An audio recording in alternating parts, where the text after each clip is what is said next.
Hello Lane, this is Dean. I'm going to try and do a video here and explain some of the things that I did. This here is the back cabinet that you're interested in.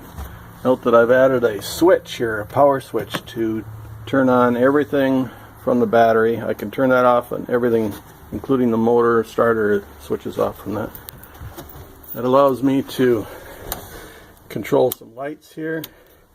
I can turn on blue, turn them on independently. I don't use blue very often, but it looks kind of cool. Here's the bow section. You can see with the lights on, it's very easy to see underneath there. I'm hoping you catch this in time to remember not to throw away any of your wood. You want to be able to use that as, if you're making new pieces, use them as patterns. It's a big problem to get these sized right with all the right angles all the way down the whole length of the boat. And then I took extra effort to try and make sure I had a good seam between here, the main floor, and those pieces, so you don't have any places to collect a lot of debris. And then to try and make this a horizontally flat surface for the most part. This here dash was made of the same material that I use for the transom. It's called a deep red Meranti, and I can give you some information where I got it, although it may be hard for you to get.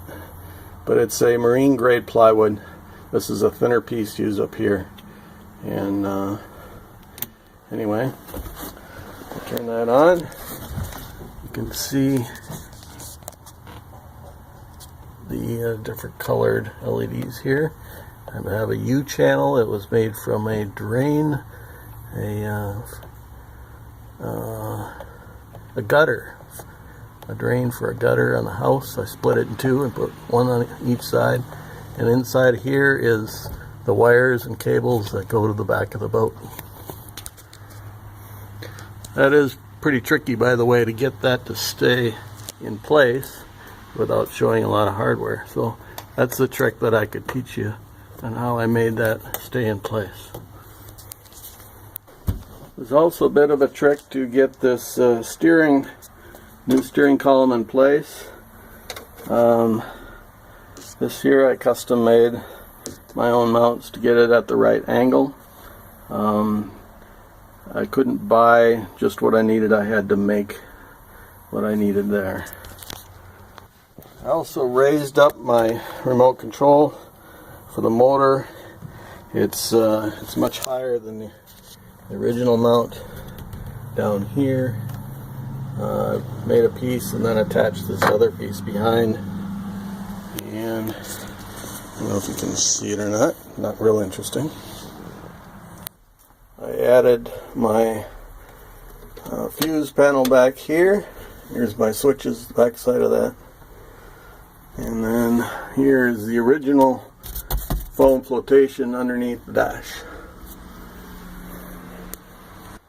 Here you can see I've got a live well. I've added a little container in here that actually could be used to have minnows in it, but this here comes out and then it becomes the normal live well. I'll remove that. Okay, here's the live well. You shove this in when you're going to use it.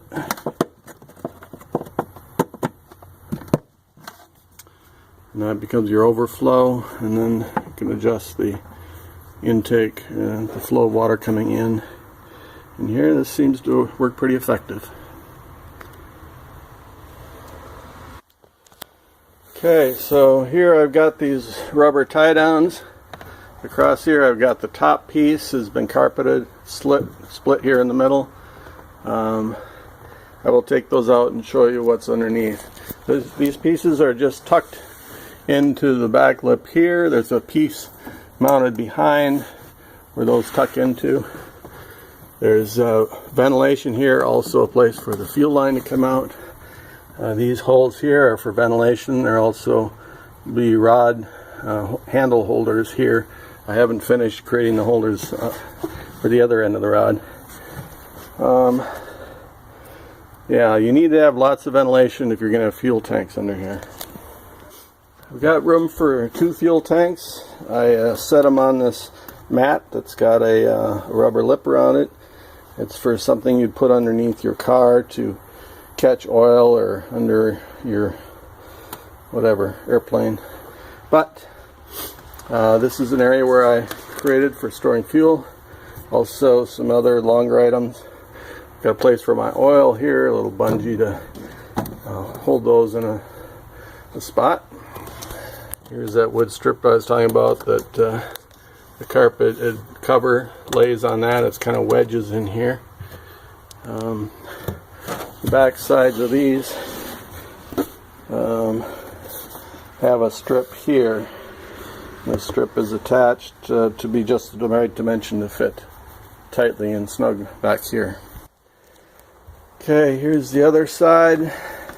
I just use a cooler, and here I've got a Gulf head driver cover covering up my stern light.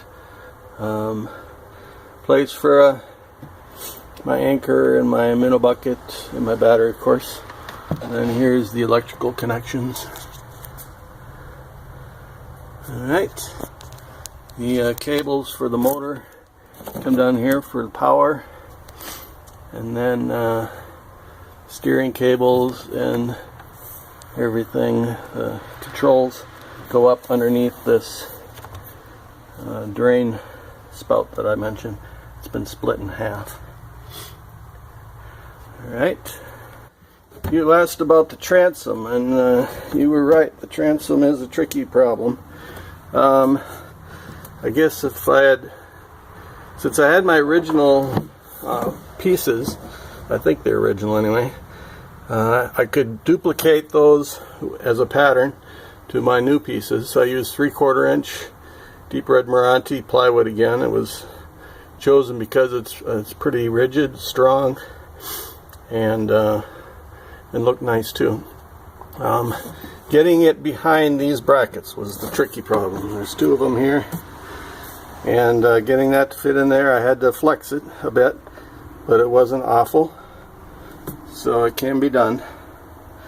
One note here is that these compartments here are all filled with foam, all the way to the top, all the way under the floor. Everywhere there's foam under the floor, and this floor was screwed down, and then the carpet was put on.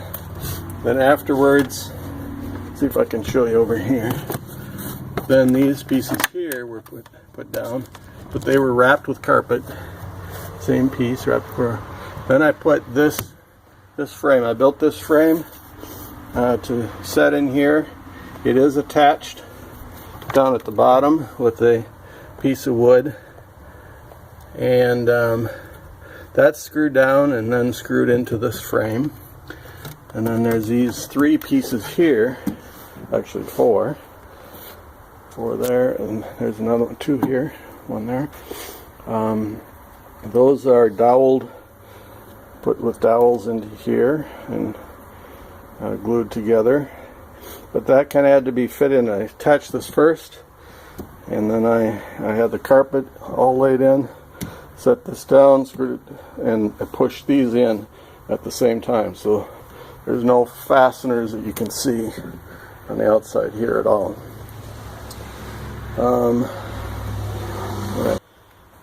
This rear transom was pretty tricky to do. Well, not too bad. I mean, the outside part was just a matter of cutting it, but getting the holes to line up with the holes going into the tray, flash tray, and attached here, attached mostly from the inside out, but there's a few screws that go through both sides, and then this other side is attached with screws here. These are the bolts that go all the way through, and then of course there's new bolts here.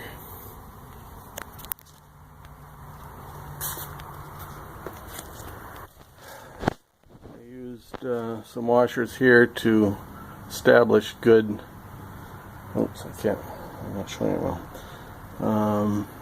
So this is a critical point for the motor, is to have a good attachment to that this extra support piece on the back.